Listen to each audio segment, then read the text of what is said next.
Happy Summer Solstice family. I want to share the spiritual insight and wisdom I'm receiving from the divine in order to optimize this powerful energy.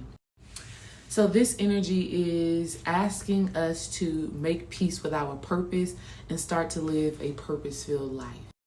So if you don't know your purpose, I want you to spend time today understanding that purpose is not something that you have to find, it's something that you remember.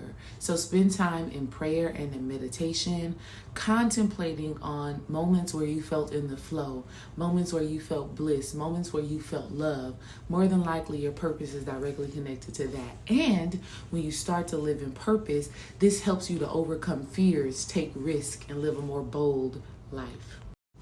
For those of you who are already tapped into your purpose and you know why you are called here, what I want you to do today to optimize this energy, I want you to take inspired action in your purpose. I want you to do something on purpose, passionately, and with that divine alignment. I want you to be intentional about speaking and giving back your truth, your essence.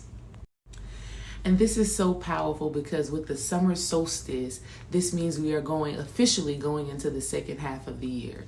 And to end the year off, you want to be tuned in and connected to your higher self through your purpose. Peace.